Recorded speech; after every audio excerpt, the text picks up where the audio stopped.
And we are live. What's going on, everybody? This is Rob, the Warrior Strategist, coming at you from beautiful San Diego. And today, I wanted to teach a mini lesson on sales calls, because sales calls are a vital part of a lot of our businesses, and a lot of people get it wrong.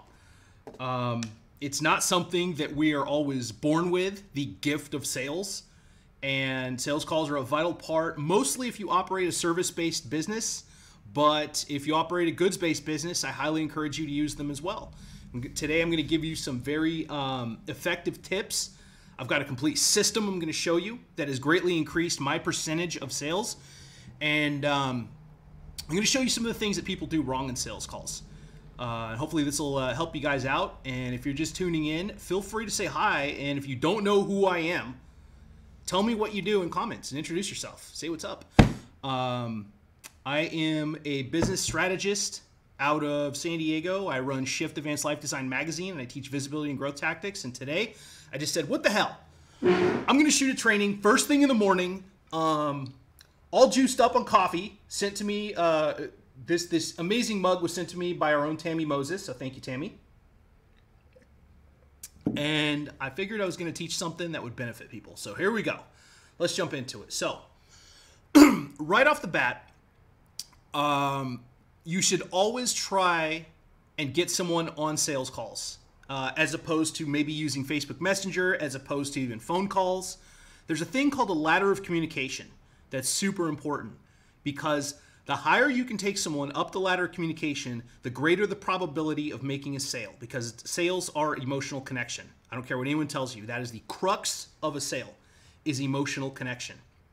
So the top of the ladder is in-person sales meeting, right? So sitting next to each other, across from each other, reading body language, talking, blah, blah, blah. But obviously with circumstances the way they are these days, video phone calls are going to be the best way to do it. So Skype, calls over Messenger or Zoom, whatever you're going to use. So rule number one is always get somebody on video if you can, on a video call. And the reason is because when you get in a video call with somebody, you can see their background, you get to know their personality, you can crack jokes, you can get in a more festive mood. It is far more effective than text-based conversation, far more, because you can read the body language so much better. So that's the first rule, is take them as far up the ladder of communication as you can. The next thing is book more calls. So there are a lot of people who will go their entire week without booking a single video call, and they complain about low sales. And I'm like, well, how many calls do you have this week? They're like, none. I just didn't feel the need. And I'm like, well, that is the number one way you're going to close sales, period, dot, is to be good on camera and be able to talk to people and walk them through the path, right? So what is the path? You get somebody on a call, and this is what it should look like. You're going to set up your call for 30 minutes. This is already with a warm lead. I strongly suggest always doing a 10-minute get-to-know-you call first. Get to know them, then pitch the sale a couple weeks later. You don't want to just jump right into a sales call, especially if the other person's not expecting it. It makes you look like a dirtbag, to be honest. So once you get on the call with your already warm lead, this is what it should look like, and it should last no longer than 30 minutes. The first 7 minutes should just be small talk, intros, just kind of catching up. And then it's up to you to guide the call, okay? So don't let the other person monopolize the call. Don't let the other person go off on tangents, talking about their sick uncle or their cat or, their tax problem, whatever. It's up to you to actually guide the call and to bring it back to center if they start going off on a tangent. So in the next 10 minutes, phase 2 is questions about their problem. Because if you're on a sales call, your goal is you're trying to sell a solution to a problem. Now, this is more towards service-based, but you can also use this and adjust this if you sell physical goods, okay? And the advantage of somebody in physical goods using this system is that you can upsell. So if you get on, you can maybe show them the product, okay? And then talk to them about what it looks like. I'm just looking around for a product, something to use as an example here. So if you're goods-based, you can get on a call, you can show them the product and then say, you know, if you do like this, I do have a couple other things I can show you and cut you a pretty good deal on. So it is possible for an instant organic upsell if you're using video calls. So just a thought. Now, you're going to ask questions about their problem. And you're going to ask as many questions as you can that are very, very specific. And they have to be open-ended questions, not stuff that can be answered with a yes or a no. And if you're kind of wondering or you have no idea like what questions to ask, get out a piece of paper and start writing down questions that would relate to what you can do to solve them, okay? The next thing to do is after you've asked enough questions and gathered data, you're at the decision-making point, which is step 3. The decision-making point means that you know you can either fix this problem and you want to move forward with a pitch, it's out of your wheelhouse and you can't fix the problem, or you know somebody you can reco. Okay, the decision part is very, very important because this is a giant red flag. You never, ever want to try and sell a solution or a service or a package if it's out of your skill set. And a lot of early stage entrepreneurs try and do this. They try and be someone to everyone, and they have miserable results because of it. You have to take my word on this. Do not try and sell things out of your skill set. If somebody comes to me and says, hey, Rob, can you do digital marketing for me? I'll be like, nope. Talk to Patrick Burt. Talk to Alex Leibovich. Talk to Jared Ledbetter. Hey, Rob, can you do taxes? Nope. Brandon Cox. Can you do branding? Nope. Desislava Dobriva. So anytime someone comes to you with something out of your skill set, you've gotten to this point and you have to figure out whether it's a fix, can't fix, or a reco.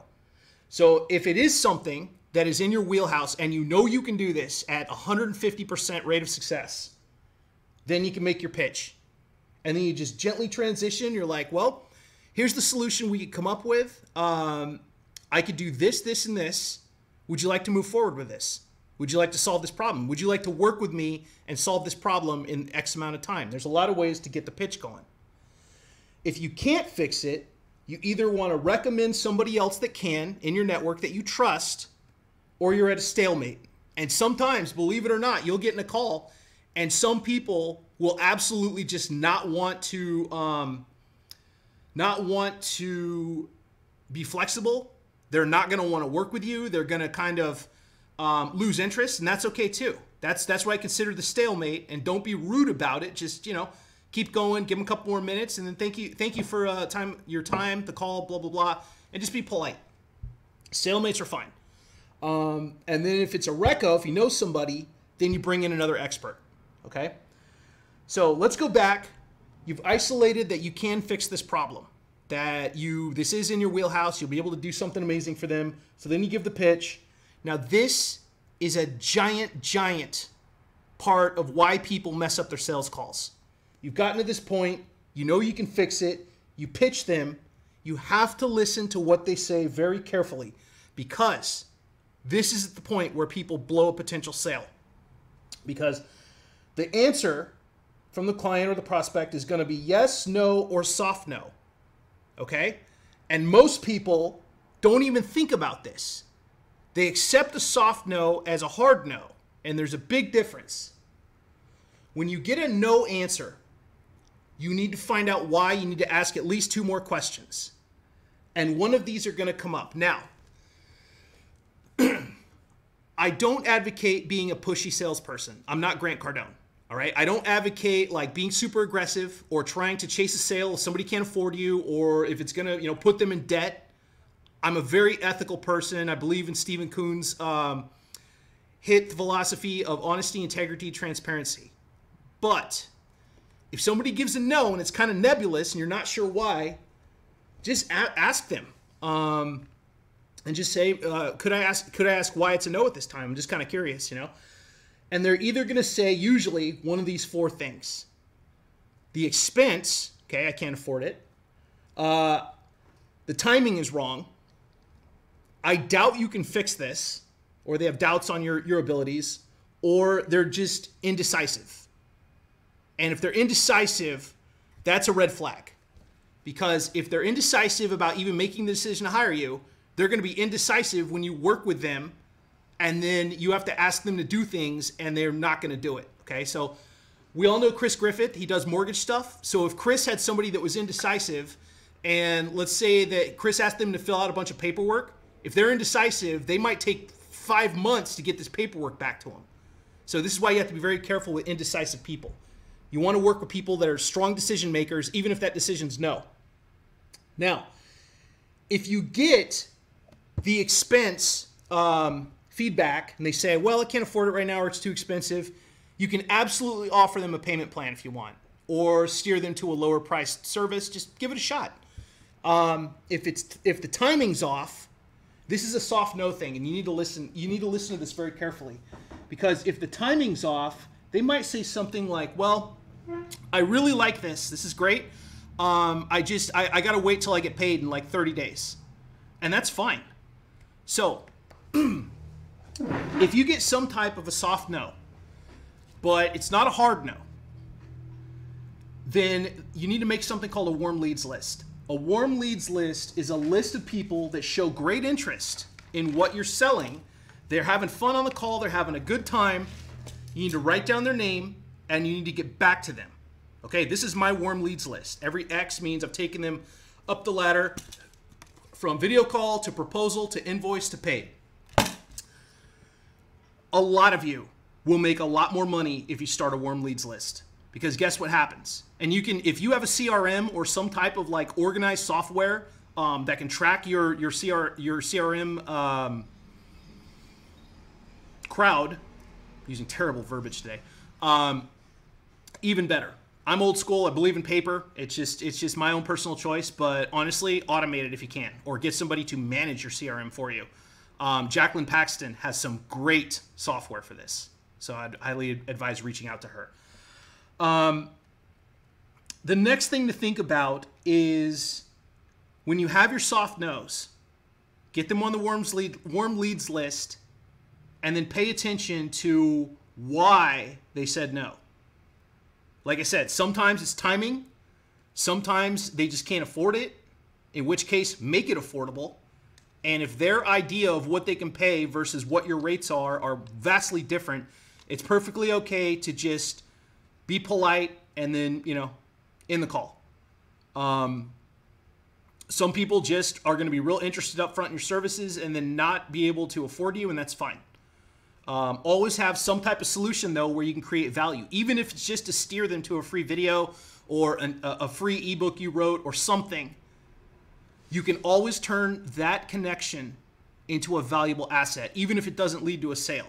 I have a lot of people that promote me, that share my stuff on social media, that recommend me, even if they've never bought from me, and they're invaluable to me, because I've taken the time to nurture those relationships. So just keep that in mind.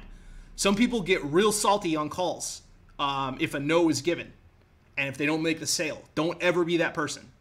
Don't ever let emotion get into it. Don't ever all of a sudden get an attitude with somebody just because they're not going to buy from you that day. Okay? That is a giant character flaw, and it's going to give you a very bad reputation.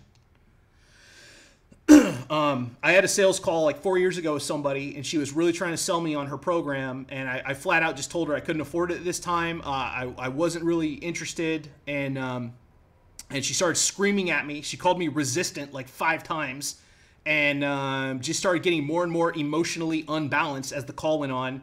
And as soon as the call was over, I blocked her.